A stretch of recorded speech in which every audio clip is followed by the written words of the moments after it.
দাম দেওয়া যাবে। এই পোশাক যে আল্লাহর পক্ষ থেকে দেওয়া হচ্ছে সমস্ত সৃষ্টি দেখতেছে কিয়ামতের ময়দানে।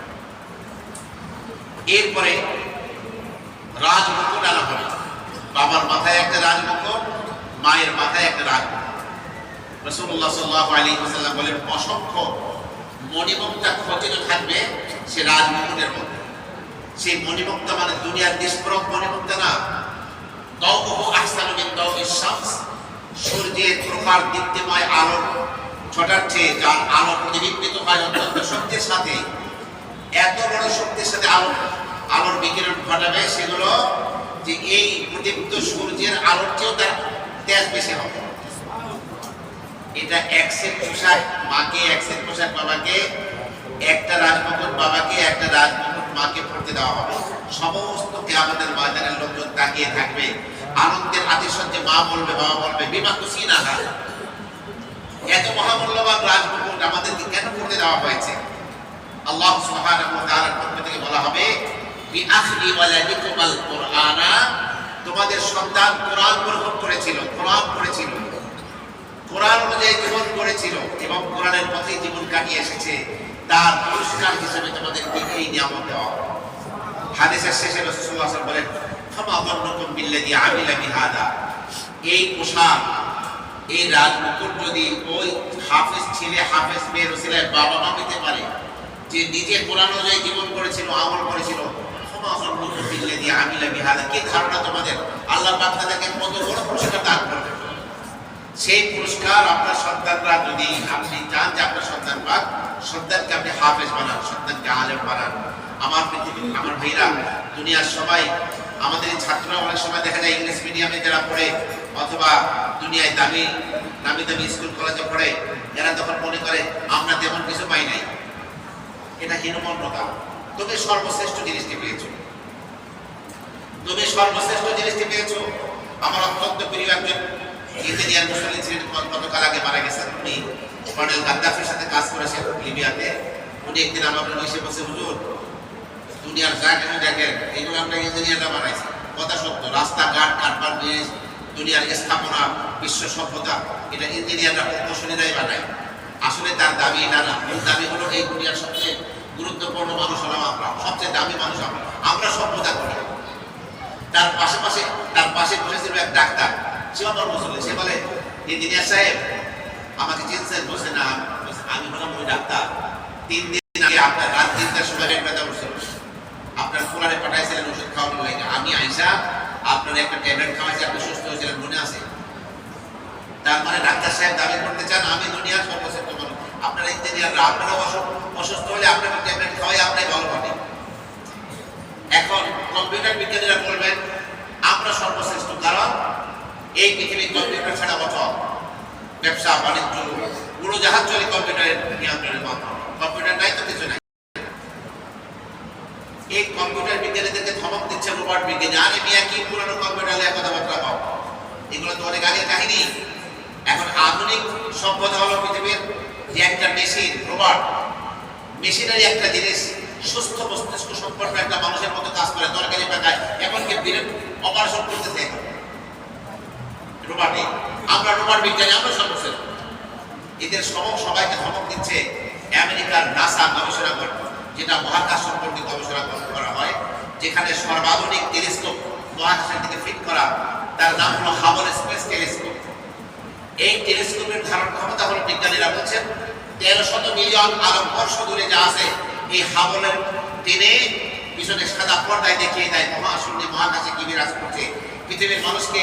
তখন তারা বলে, এতগুলো গ্যালাক্সি দেখতে পাচ্ছি, এতগুলো নক্ষত্র দেখতে পাচ্ছি, এটাই সেটা অনেক কিছু শোনায়। তারা বলে, তোমরা দুনিয়ার একটা ছোট্ট জিনিস নিয়ে গবেষণা করে মাথা করে দেখাও, আমরা মহাবিশ্ব নিয়ে গবেষণা করি, আমরা সর্বশ্রেষ্ঠ। তাহলে ইঞ্জিনিয়ার সাহেব থেকে নিয়ে আপনার ওই জ্যোতির্বিজ্ঞানী পর্যন্ত, মহাকাশ বিজ্ঞানী পর্যন্ত সবাই দাবি করে আমরা সর্বশ্রেষ্ঠ। এখন আমাকে বলেন তো, সর্বশ্রেষ্ঠ সার্টিফিকেট কে দিবেন? আল্লাহ দিবেন, অথবা আল্লাহর পক্ষ থেকে পাঠানো পয়গম্বর দিবেন। সেই পয়গম্বর ঘোষণা করছেন, খায়রুকুম মান তাআল্লামাল কুরআন ওয়া আল্লামাহু, তোমাদের মধ্যে সর্বশ্রেষ্ঠ ওই ডাক্তার সাহেব না, ওই ইঞ্জিনিয়ার নয়, ওই কম্পিউটার বিজ্ঞানী নয়, ওই রোবট বিজ্ঞানী নয়, ওই জ্যোতির্বিজ্ঞানী নয়। তোমাদের মধ্যে সর্বশ্রেষ্ঠ হলো ওই ব্যক্তি যে নিজে কোরআনে কারীম শিক্ষা গ্রহণ করে এবং অপরকে শিক্ষা দান। এই জন্য যারা আজকে হাফেজ সর্বশ্রেষ্ঠের কাতারে নাম লেখার জন্য, খবরদার, তোমাদের বুকের মধ্যে বেশ কাম্পারের খনি আল্লাহ পাক ঢুকিয়ে দিয়েছেন। 104 খানার সারমর্ম কিতাব তোমাদেরকে দিয়েছেন। তোমরা কোনো গুনাহের দিকে যাইবে না, পায়খানা টেঙ্গের দিকে যাবে যার বুকের মধ্যে বেশ কাম্পারের খনি আছে। সমস্ত দুনিয়াকে লাথি মারো, দুনিয়া তোমার কাছে আসবে, তোমাদের কাছে সারা দুনিয়া ঠেকা, তোমরা কারোর কাছে ঠেকা না। কারণ এই কোরআন হলো সর্বশ্রেষ্ঠ কিতাব, নাজিল হয়েছে সর্বশ্রেষ্ঠ ফেরেশতার মাধ্যমে, নাজিল হয়েছে সর্বশ্রেষ্ঠ নবীর উপরে, নাজিল হয়েছে সর্বশ্রেষ্ঠ উম্মতের জন্য, নাজিল হয়েছে সর্বশ্রেষ্ঠ রাতে, নাজিল হয়েছে সর্বশ্রেষ্ঠ মাসে, নাজিল হয়েছে সর্বশ্রেষ্ঠ দেশে, নাজিল হয়েছে সর্বশ্রেষ্ঠ গুহায়, নাজিল হয়েছে সর্বশ্রেষ্ঠ পাহাড়ে, নাজিল হয়েছে সর্বশ্রেষ্ঠ ভাষায়। অতএব যে কোরআন পড়বে, কোরআন গ্রহণ করবে, আল্লাহ তাকে সর্বশ্রেষ্ঠ বানিয়ে দেবে। সুবহানাল্লাহ। এখন বলবে যে তাহলে বেতন কম কেন হবে? আল্লাহ পাকের সুন্নাত হলো যে জিনিস যত দরকার সেই জিনিস তত সস্তা। সবচেয়ে দরকার বেশি হলো অক্সিজেন, এজন্য আল্লাহ ফ্রি করে দিয়েছে। যদি অক্সিজেন টাকা দেয় কেমন লাগতো? সরকারি দলের কাছে যায়, বেসরকারি দল, বিরোধী দল বলতো আমাকে অক্সিজেন নাই, আমাদের মধ্যে কিছুটা খালি বড় গিয়া। নির্বাচন আসতে পারে নাই, তাই ভাবনা আপনি ভাবছেন। আমাদের এই মেম্বার গুলো হলো নবীর মেম্বার। প্রধানমন্ত্রী ভুল করলে, প্রেসিডেন্ট ভুল করলে, প্রধান বিচারপতি ভুল করলে, পৃথিবীর কেউ তাদেরকে শাসন করতে পারে না। এই মেম্বারে যারা বসে তারা শাসন করতে পারে। আমরা নেতাদের যারা মূল নেতৃবৃন্দ আছেন, সংযত হয়ে কথা বলবেন। আপনাদের অপকথায় যেন আপনাদের কর্মীরা পরস্পর খুনোখুনিতে লিপ্ত না হয়। সাবধান। পার্টিকে জেতাবার জন্য যারা আরেকজনকে মারতেছো, হত্যা করতেছো, মনে রেখো যে একজন মুসলমানকে হত্যা করবে, আল্লাহ তাআলা নিজে বলেন ওমান কাতালা মুমিনান মুতাআম্মিদান, যে ইচ্ছাকৃতভাবে একজন মুমিনকে হত্যা করবে, ঈমানদারকে হত্যা করবে, ফাজাযাউহু জাহান্নাম খালিদান ফিহা, তার শাস্তি হলো অনন্তকাল। কাফেররা যেমন অনন্তকাল করবে জাহান্নামে, মানব হত্যাকারী, মুসলমান হত্যাকারী অনন্তকাল জাহান্নামে পড়বে। এতটুকু বলে আল্লাহ ক্ষান্ত হন নাই। আল্লাহ বলেন ওয়াকাদিবাল্লাহু আলাইহি, তার উপরে আল্লাহ পাক ক্রুদ্ধ হন। ওয়ালানাহু, তার উপরে আল্লাহ পাক অভিসম্পাদ করেন। وأعد له عذابا عظيما, মহাশাস্তি আল্লাহ পাক তার জন্য প্রস্তুত করে রেখেছেন। খবরদার, এক হাদিসে রাসূল বলেন গোটা আসমানের মানুষ মিলে, গোটা জমিনের মানুষ মিলে একটা মুসলমানকে যদি হত্যা করে, আল্লাহ পাক গোটা আসমান এবং জমিনের মানুষকে মাথা নিচু দিয়ে জাহান্নামে নিক্ষেপ করতে আল্লাহ পাক কোনো কার্পণ্য করবেন না, কোনো পরোয়া করবেন না। খবরদার, কারো ইশারায় যেন কোনো মানুষ হত্যা না হয়। অনেক কাছে গডফাদার, নিজেরা কিছু করে না দরবেশ, কিন্তু হেরা খাওয়াইয়া হত্যা করে। আমাদের রাষ্ট্রে আগামী 12 তারিখে নির্বাচন। আমরা চাই সুষ্ঠু নিরপেক্ষ এরকম নির্বাচন, যেখানে কোনো হানাহানি হবে না, ভোটার ভোট দিতে চাইতে পারবে, কোনো রকমের কেউ কারোর জিজ্ঞাসার বিরুদ্ধে চরিতার্থ করবে না। জাতি যাকে চয়েস করবে সে রাষ্ট্রের কর্ণধারভাবে দায়িত্ব গ্রহণ করবে। কিন্তু এটা করতে গিয়ে জবরদস্তিমূলক ভাবে কারোর চাপ প্রয়োগ করা, কাউকে এসব আইনের দৃষ্টিতে যেমন অন্যায়, পৃথিবীর সভ্যতার দৃষ্টিতে ওটা অন্যায়। আমরা আজকের এই মহিমান্বিত রাতে আল্লাহ পাক এক শ্রেণীর মানুষকে ক্ষমা করবেন না, তার মধ্যে একজন আছে কিন্তু মানব হত্যাকারী। পরস্পর হিংসা বিদ্বেষ লালন করা যাবে না। বেহেশতে যাইতে চাই ভাই, হাফিজে কোরআনটা বেহেশতে যাইবা। শোনো, পরস্পর হিংসা বিদ্বেষ যেন লালন করে মুসাহিদ, তাদেরকে আল্লাহ পাক এই রাতেও রহমতের দৃষ্টি দেন না। বেহেশতের গেটের কাছে দুটো ঝর্ণা থাকবে, আল্লাহ পাক বান্দাকে বলবে না এই বেহেশতে ঢুকবা, এই পোষা চেহারা নিয়ে তোর পুরপুরি গেলমান্তের সামনে মানাইবো না, তুমি একটু গোসল করো। এক ঝর্ণার গোসল করবে, সাথে সাথে ওই লোকটার চেহারা জান্নাতের চেহারা জান্নাতি হয়ে যাবে। জান্নাতি মানে 60 হাত লম্বা, 60 হাত, 7 না 7, পেটকাটা 6 আকার 8 টক, 60 হাত লম্বা, 7 হাত চওড়া। আদম আলাইহিস সালামের বয়সটা হবে, ঈসা নবী যখন আসমানে উঠছেন 33 বছর 3 মাস 3 দিন, এটা হলো বয়স।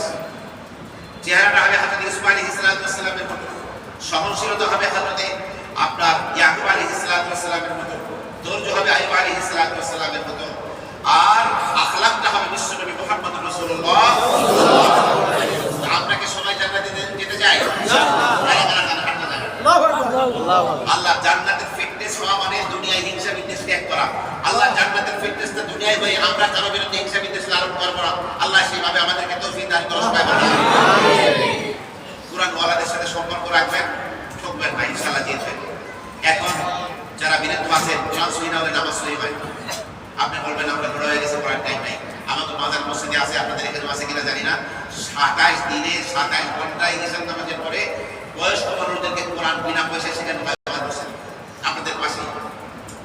বুড়া মানুষরা কি আমাদের দিন কইবেন আল্লাহ বুড়া হয়ে গেছিলাম, পড়তে পারি নাই, আমরা কবো না আমার মাজার মসজিদে আসিল, আগে নেই আমরা কই দেবো। আমরা যে কারি সাহেবকে রাখছি মাজার থেকে তাকে বেতন দিয়ে আপনি পড়াবো না, পড়াবো। আবার অনেকে বলবেন আমি বিরুদ্ধ হয়ে গিয়েছিলাম, আমার ছেলেমেয়ে তো বড় হয়ে গেছে, ছেলেমেয়েকে হাফেজ বানাবো কেন? আপনার নাতি বুদ্ধি নাই, ছেলের ঘরের নাতি, মেয়ের ঘরের নাতি, সম্পদকে কবর নিয়ে যাবেন। আপনার জীবনের সর্বশ্রেষ্ঠ বিনিয়োগ, যেই পয়সা দিয়ে আপনার সন্তানকে কোরআন শেখাবার জন্য মাদ্রাসায় দিবেন, ওটা হলো আপনার জীবনের সর্বশ্রেষ্ঠ বিনিয়োগ। আমরা মনে করি যে ফ্ল্যাট ব্যবসা যারা করি, অল্প দামে জমি কিনতে বেড়ে দেয় বেচা, একটা বড় লাভটা করে বড় কিছু না। আসল বিনিয়োগ হলো যে জিনিসের দ্বারা আমাদের ময়দানে আল্লাহ পাক অনেক বড় নিয়ামত দিয়ে জান্নাত দিবেন, সেই নিয়ামতের পাওয়ার পেছনে পয়সা বিনিয়োগ করা, এটা সর্বশ্রেষ্ঠ বিনিয়োগ। এই জন্য আপনার সন্তানকে কোরআন শেখাবার জন্য মাদ্রাসাকে পে করছেন, যে বেতন দিচ্ছেন, যে পয়সাটা, এটা হলো সর্বশ্রেষ্ঠ বিনিয়োগ। আপনার এই বাচ্চাকে কোরআনের আপনি কামাই করছেন, সেটা আপনি ঘর ভাড়ার মাধ্যমে পান, ব্যবসার মাধ্যমে পান, দোকান ভাড়ার মাধ্যমে পান, আপনি কৃষির কাজ করছেন, মৎস্য খামার করেছেন তার মাধ্যমে পান, অথবা আপনার যে কোনো দুনিয়ার আপনি কামাই রোজের মাধ্যমে কিছু পয়সা কামাই করছেন। এই পয়সাটা তো সন্তানদের পিছনে খরচ করার জন্য, আপনার আখিরাত কামাই করার জন্য, জমা করে রাখার জন্য না তো। এই জন্য আপনি আপনার বাচ্চাকে দিন শেখাবেন, কোরআন শেখাবেন। মনে রাখবেন যে বাচ্চাদের দিকে তাকালে সবচেয়ে আপনার চক্ষু জোড়াবে ওই সন্তান যাকে আপনি কোরআন শিখিয়েছেন দুনিয়া। যে বাচ্চাকে সবচেয়ে আপনার পাশে খেদমত করবে ওই বাচ্চাটি, যে বাচ্চাটিকে আপনি কোরআন শিখিয়েছেন। মৃত্যুর সময় সবচেয়ে আপনার জন্য আসান হবে ওই বাচ্চার দ্বারা, যে বাচ্চাকে কোরআন শিখিয়েছেন। সে আপনার মুখোশ অবস্থায় আপনার মাথার কাছে বসে সূরা ইয়াসিন তেলাওয়াত করবে, আপনার মুখোশ মধ্যে বের হয়ে যাবে। আপনাকে যখন দাফন কাফন করে সবাই চলে আসবে, আপনার ওই সন্তান কবরের কাছ থেকে আসবে না, বলবে আল্লাহ আমার আব্বাকে, আমার আম্মাকে আল্লাহ এখন এই মন কেন্দ্রকে প্রশ্ন করবে, আল্লাহ আমার আম্মা আব্বার এই মন কেন্দ্রকে প্রশ্ন উত্তর কিছু আসান করে দেবে। এই সন্তানের ওসিলায় আপনার প্রশ্ন আসান হয়ে যাবে। এই বাচ্চার ওসিলায় কিয়ামতের দিন আল্লাহর কাছ থেকে পুরস্কার পাবেন। এই বাচ্চার ওসিলায় বাচ্চার সাথে সাথে আপনি 6,600 তারা বিল্ডিং এর মালিক হয়ে যাবেন। আপনি এত বড় বিনিয়োগ করবেন না, আপনি খালি দুনিয়ার বিল্ডিং চিনছেন ওইখানে বিনিয়োগ করবেন, ফ্ল্যাট ব্যবসা শিখছেন ওইখানে বিনিয়োগ করবেন। আর একজনের বাকি আমার ঢাকা শহরে 101টা বাড়ি, ভাই তুমি আমাকে এটা কেন শোনাচ্ছ? তোমার এই সম্পদ দিয়ে তুমি কতটুকু আখিরাত কামাই করতেছো, দিনের কতটুকু উপকার হচ্ছে সেটা আমাকে বলবা। ওয়ালিদ ইবনে মুগীরা তায়েফ থেকে নিয়ে মক্কা পর্যন্ত দুই ধারে তার অসংখ্য বাগান বাড়ি ছিল। 10টা তাগড়া যুবক ছেলে বাবার সাথে চলত, সবার মক্কায় তাকে ভয় পেত। কিন্তু আল্লাহর নবীর কোরআন যে সত্য সুনিশ্চিতভাবে বলেছিল, শুধু সে কাফের দলীয় স্বার্থে আল্লাহর নবীর এই দাওয়াকে গ্রহণ করতে পারে নাই। আল্লাহ রাব্বুল আলামিন কোরআনে হাকিমের দুই জায়গা থেকে ঘোষণা করেছেন, সূরা মুদ্দাসসিরে এবং সূরা কালামের। সূরা কালামের মধ্যে তার বিরুদ্ধে 9টি চরিত্র বলা হয়েছে। তারপরে আল্লাহ বলেন রকুল্লি বাদে যালিকা জালিম, জালিম মানে হলো হারাম জায়গা, হালাল ভাবে জন্ম। সে প্রত্যেকটি জিনিস কোরআন যা বলছে সব চিন্তা করে দেখুন আমার মধ্যে আছে, কিন্তু আমি হারাম জাদা না হালাল জাদা এত পাঁচ না কেউ জানে। তলোয়ারটা নিয়ে মার কাছে গেছে যে 2 টুকরা করে বলবো, মিছা কথা বলে কও আমার বাবা কেন, মানে তলোয়ারটা তো আগে তুই যে কাজ শুরু করছো, তোর বাবা বাইরে সফরে গেছিল, আমার যৌন আবেগে গেছিল, রাখার সাথে বিচার করেছিল, তুই তার সব। আল্লাহ বলেন তাকে আমি কি শাস্তি দেব? সাউরিহিকুমু সুউদা, তাকে পাহাড়ে আরোহণ করার শাস্তি দেব। অর্থাৎ আব্দুল্লাহ ইবনে আব্বাস বলেন জাহান্নামের মধ্যে আগুনের একটা পাহাড় থাকবে। ওয়ালিদ ইবনে মুগীরাকে সেই জাহান্নামের সেই সুউচ্চ পাহাড় বাধ্য করা হবে, নিজে বেয়ে বেয়ে উঠবে, যখনই আগুনে হাত দেবে হাত খুলে খুলে পড়ে যাবে, আবার জোড়া লাগিয়ে দেওয়া হবে। এরকম ভাবে হাজার হাজার বছর ধরে উপরে উঠবে, ফেরেশতারা ধাক্কা দিয়ে ফেলে দেবে, আবার উঠবে, অনন্তকাল জাহান্নামে সেই শাস্তি দেওয়া হবে। কি ভাই দুনিয়ার সম্পদ দিয়ে কি করবো আমরা? দুনিয়ার বাড়ি অনেক মানুষের আছে, দুনিয়ার সম্পদ অনেক মানুষের আছে, কিন্তু এই সম্পদ দিয়ে কি কতটুকু কাজ করতে পারে? দেখুন আপনারা দেখবেন ফারাক্কানে ডক্টরস ফার্মেসি একটা লেখা আছে, ডক্টরস ফার্মেসি ফারাক্কানে বুঝে সিনেমা সিনেমা ধরে গেছে।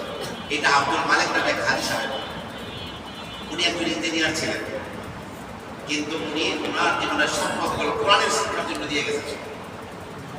ওনার সেই পয়সা দিয়ে জামিয়া রহমানিয়া ভবনের একটা তালা কোরআন ওনাদের জন্য করে দিয়েছেন। ওনার সেই পয়সা দিয়ে অসংখ্য কোরআনের শিক্ষকদের প্রশিক্ষণ হয়। ওনার সেই পয়সা দিয়া তেজগাঁও ওই যে মাদ্রাসা বক্তব্য এবং বিশাল হিফজ করা বাংলাদেশের নাম করা ওনার পয়সা দিয়া চলে একজন ব্যক্তি, অথচ খুব বেশি পয়সা কত মালিক ছিলেন। আসলে আল্লাহ পাক দিল দেখতে চান। অনেকের অল্প সম্পত্তি আখিরাতের বিরাট তৈরি করতে পারে, আর অনেকের বিশাল সম্পদ কিছুই কাজে লাগে না।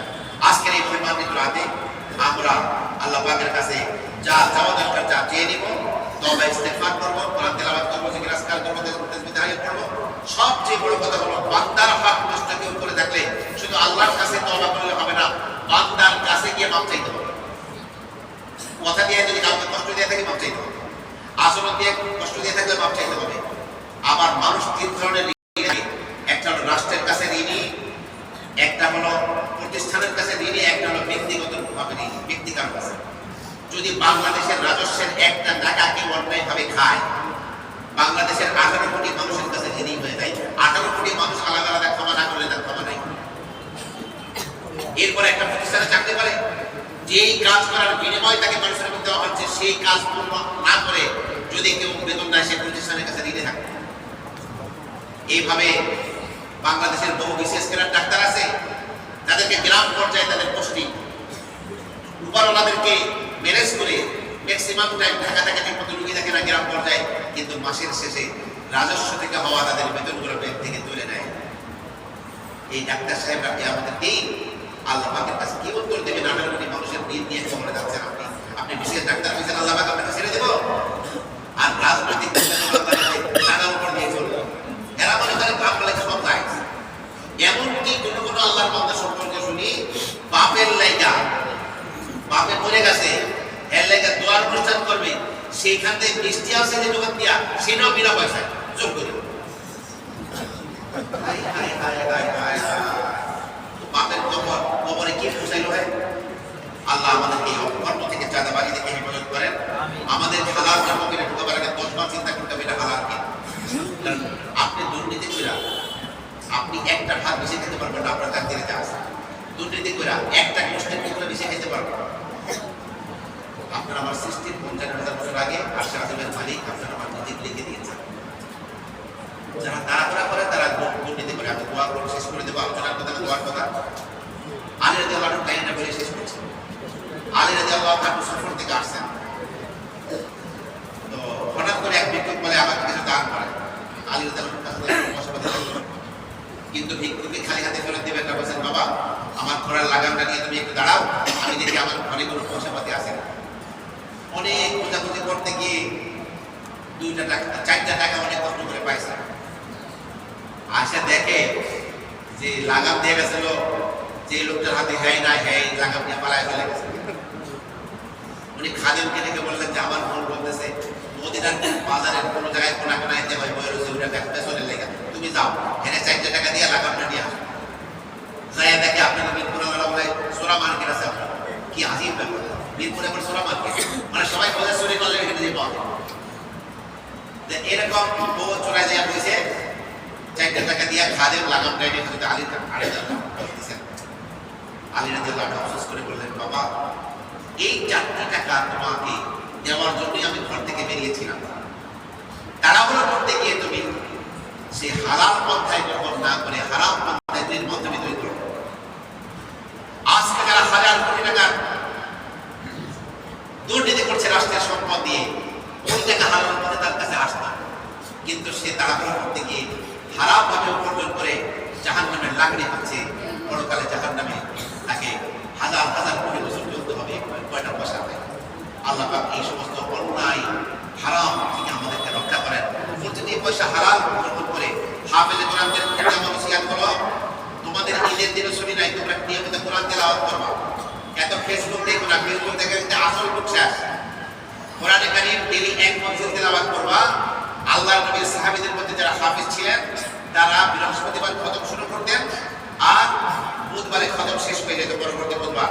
স্বামী বিষয়ক বলে দেই, ফা থেকে মা, মিম, সূরা ফাতিহা থেকে মায়েদা পর্যন্ত 1 মজলিস, ফামি মিমের পরে ইয়া, মায়েদা থেকে ইউনূস পর্যন্ত আরেক মজলিস, ইউনুস থেকে বিশাউকিন বা সূরা বনী ইসরাইল, ইউনুস থেকে বনী ইসরাইল আরেক মঞ্জিল, বিশাউকিন এরপরে শিন, বনী ইসরাইল থেকে সূরা শুআরা পর্যন্ত আরেক মঞ্জিল, বিশাউকিন শিনের উপরে ওয়াও, শুআরা থেকে ওয়াসফাত পর্যন্ত আরেক মঞ্জিল, এরপর হলো কফ, এরপর কফ পর্যন্ত আরেক মঞ্জিল, আর শেষ মঞ্জিল হলো কফ থেকে নিয়ে সূরা নাস।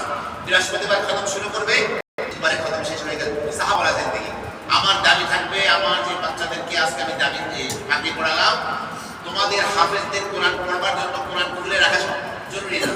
তুমি যখন রিক্সায় উঠছো তুমি তখন হাফেজ, তুমি যখন উড়োজাহাজে চলতেছো তুমি হাফেজ, তুমি বাসে ট্রেনে উঠছো তুমি হাফেজ, তুমি নৌকায় চলছো তুমি হাফেজ, তোমার উপর যেন কোরআন তেলাওয়াতে মিলা থাকে।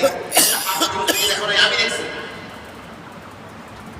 24 ঘন্টা এই আল্লাহর বান্দার মুখ শীতকালের সকালবেলা মাছের পুকুরে খাবার দিলে যেমন মাছ এরকম এরকম করে, হাফেজ জিরুজুরের মুখ এরকম চলতেই থাকে, হয় কোরআন তেলাওয়াত তাহলে জিকির। আমরা হাফেজ জিরুজুর আমলটা করতে পারি না, ওনাকে হাফেজ জিরুজুর এজন্যই বলছেন, এক তো হাফেজে কোরআন ছিলেন, আবার পাশাপাশি তিনি কি সবসময় কোরআন পড়তেন। এভাবে কোরআন ওয়ালা হবে। কোরআন যাকে হারাম হিসাবে গ্রহণ করতে বলেছে সেটাই গ্রহণ করবা, কোরআন যাকে হারাম বলেছে হাজার হাজার কোটি টাকা তোমার পায়ের কাছে নড়াচড়া করলে ফিরেও দেখা পাবে আমাদেরকে, কারণ আরশে আযমের মালিক তোমার অনেক কিছু জান্নাতে নিয়ামত তৈরি করে রাখছে, কি দুনিয়ার পয়সা জিনিস পাইবা। আবার মনে রেখো, সমস্ত তুমি আল্লাহর কোরআন নিয়ে যদি চলতে পারো, এমন পোশাক আল্লাহ, এমন খাবার তোমাকে আল্লাহ খাওয়াইবে না কেউ খাওয়াইবে, এমন পোশাক আল্লাহ তোমাকে পড়াবে যে পোশাক তোমাকে অন্য কাউকে পড়াবে না, এমন নাজ নিয়ামত দুনিয়ার জিন্দেগি তো আল্লাহ পাক দিবেন, অন্য কাউকে আল্লাহ পাক দিবেন না। কি তুমি দুনিয়ার লোক করতেছো, আল্লাহই তো তোমার নিয়ামত দেওয়ার জন্য বসে আছে। আর যে শিক্ষক বিরুদ্ধে এদেরকে হাফেজ করে বানিয়েছেন, আপনি এই মাদ্রাসা 10 থেকে 10,000, 20,000, 25,000 টাকা বেতন দিচ্ছে, আপনি ওই বেতনের দিকে তাকাবেন না, এটা আপনার বেতন না, এটা আপনার হাত খরচ। থানভী আলাইহির রাহমাতুল্লাহ বলেন, এ তনখা নেহি হয়, এ নফকা হয়, এটা কোনো বেতন না, এটা হাত খরচ। আসল খরচ আমরা আল্লাহ পাকের কাছ থেকে নিই। আপনি যে বাচ্চাদেরকে হাফেজ বানাইছেন, আজকে আমাদের সেক্রেটারি বললেন কয়েকজন আলেমকে নিয়ে আসছেন, বা বাংলাদেশের বিভিন্ন দিনী প্রতিষ্ঠানে আলেম হিসেবে তারা খেদমত করছে, তারা এই সন্দেহ কোরআনের হাফেজ। এই বাচ্চারা যাদেরকে আপনি হাফেজ বানালেন, হাফেজ শিক্ষক বৃন্দ, আপনার বাচ্চা আবার কোরআন পড়াচ্ছে। আপনি যদি জিন্দেগিতে 100টা ছেলেকে হাফেজ বানান, আপনার ওই 100টা ছেলে 1000 ছেলেকে হাফেজ বানাবে, 1000 ছেলে 1 লাখ ছেলেকে হাফেজ বানাবে, 1 লাখ ছেলে 10 লাখ ছেলেকে হাফেজ বানাবে। কিয়ামতের ময়দানে লক্ষ লক্ষ হাফেজের সওয়াব দিয়ে আপনি উঠবেন, আর কে জানেন। এই জন্য যা দুনিয়ায় দিচ্ছেন, আর আমি আপনাদের কাছে আহ্বান জানাবো, সবাই আপনি যদি গোপনে মাসের বেতন ছাড়াই আপনাদের সাধারণ আমরা মুসলমান আছে, আপনাদের দায়িত্ব হলো যে আপনি বাসা থেকে ভালো করে তরকারি এনে রান্না করে খাবার, বলবেন হুজুর এটা আপনার জন্য আছে, আপনি খান। আপনি ভালো এক সেট পোশাক হাফেজ সাহেবকে বানিয়ে দেবেন, আপনি হাফেজ সাহেবকে বলবেন যে হুজুর এই মন্দিরে সারাদিন আপনি কোরআন পড়াইন এবং কোরআন বাচ্চাদেরকে শেখান, আপনি একটু ভালো খাবার খান, না আমি চাই। আপনি যখন আপনার রবের কিতাব যারা আঁকড়ে ধরে আছে তাদের খেদমত করবেন, তাদেরকে এক সেট জামা বানাই দেবেন, একটা লুঙ্গি কিনে দেবেন, আল্লাহ পাককে দেখবেন না যে আপনি কোরআন ওসিলায় তাকে ভালো মারতেছেন, সেই ওসিলায় আল্লাহ পাক কিন্তু আপনাকে নাজাত দিতেন। আপনার একজন মুহাদ্দিস বড় আলেম আমার মুফাসসির ছিলেন, উনি তাফসীর লিখতেছেন সকাল, হঠাৎ একটা মাসি এসে ফন করে ঘুরতেছিল, উনি বলছেন মাসিটা তৃষ্ণা, উনি ওই সময় ওই জামানাতে কলম এইভাবে কালের মধ্যে ডুবাইয়া লিখতে হতো, ওই মাসিটা তৃষ্ণার্ত, ওই কালি ওর খাবার এইভাবে ধরেছেন, মাসিটা আস্তে করে বসে কালিটা খেয়ে দিয়েছে। মৃত্যুর পরে ওই আলেমকে জিজ্ঞাসা করছে আর একজন আলেম দুনিয়া জীবিত আছে, ভাই আল্লাহ পাক আপনার সাথে কেমন ব্যবহার করছে? সে বলছে বড় বড় আশা করছিলাম, যা সব পানি হয়ে গেছে। আল্লাহ আমাকে ডেকে বলছেন, এই আব্দুল্লাহ, আমার একটা অসহায়, একটা ক্ষুদ্র আমার একটা সৃষ্টির প্রতি তুই দয়া করেছিলি, একদিন তাফসীরের কিতাব লিখতে গিয়ে তুই অনেক দেরি করেছিলি, একটু কালিটা খাইয়ে দিয়েছিলি আমার এক মাসিক ক্ষুদ্র সৃষ্টিকে, আমি সেই ওসিলায় তোকে মাফ করে দেব। সুবহানাল্লাহ। কি ওসিলায় আল্লাহ পাক আপনার কাছে মাফ করবে আমরা কেউ জানি না। আল্লাহর কাছে চলুন আজকে আমরা কান্নাকাটি করি, আমরা যেন কোরআনওয়ালা হয়ে যাই, অথবা কোরআনওয়ালার বাবা হয়ে যাই, অথবা কোরআনওয়ালা কোরআনের যে মাদ্রাসা, সেই মাদ্রাসার আমরা সকলে সহযোগিতাকারী হয়ে যাই। এদের সবাই দোয়া করবেন। এখন আপনারা দোয়া শরীফ পাঠ করেন, হুজুর দোয়া করবেন, হুজুর ক্লাসে বলবেন, ক্লাসের ভিতরে আপনি এই মেম্বার আপনার, আমার মেম্বার ওইটা কি হুজুর, এই মেম্বার আপনার, আপনি ক্লাসে